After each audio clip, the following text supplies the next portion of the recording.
My name is Sebastian. I'm a senior technical staff at MIT Lincoln Laboratory in the Structural and Thermal Fluids Engineering group at the lab. I graduated with my PhD in mechanical engineering from UMass Amherst in 2012 and ended up going straight into MIT Lincoln Labs from there. So I've always known that I wanted to be an aerospace engineer, but my path to get here has been, kind of like it's hit a lot of different places. I went to a specialized school for science and math in high school. It was a boarding school, effectively, South Carolina Government School for Science and Math for my junior and senior year.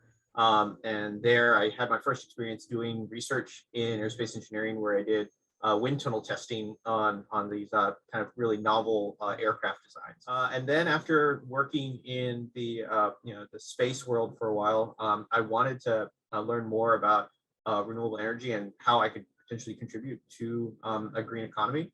I spent some time looking around to figure out who was working in that space, and I came across UMass Amherst.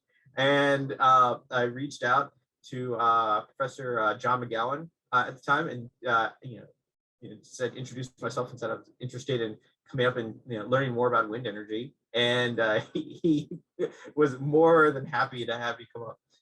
And so I started my PhD with the Wind Energy Center. It was the Renewable Energy Research Lab, I think, at the time, and got to meet Jim Manuel and John McGowan and Matt Lackner, who was my PhD advisor, and I was his very first PhD student, and got to do some really cool work with him and with the rest of the team there on offshore floating wind turbine systems. I also got to kind of learn a lot about just what goes into wind energy. I got to support meteorological tower erections, where we basically went out on snowmobiles to set up sites for measuring wind energy, wind resources across Massachusetts. And I also got to spend some time understanding hybrid energy systems, like what are the best balances between, say, renewables and energy storage, and even like diesel for remote communities. And I was just really, really energized to want to contribute into an area where I felt like I could have some impact. I wanted to, I could see that wind energy was starting to pick up. It seemed like there's a lot of sort of utility scale work going on where people are putting up kind of like effectively commercial off the shelf systems, and I wanted to see was there more that we could do to either increase adoption of those systems or to improve them so that a lot of the the challenges associated with them, be it noise or visual aesthetics or impact on a local environment, could be reduced so that people would be more willing to adopt those systems in their communities. Keep your mind open on what you want to do after graduating. I think the key thing would be obviously, do well in your classes. That's kind of like one of those things that's sort of like a prereq for all of it. But on top of that, try to find interesting problems that you can participate in, either research from your faculty, or I know that different universities, there are clubs that are working on interesting things in engineering and robotics and science. Try to see if there are ways you could participate in those. Networking is, I think, one of the most important things you can do. A lot of people feel like I think that at the university level, you wait until you're in the professional world to do your networking. No, it's too late. You need to do your networking now.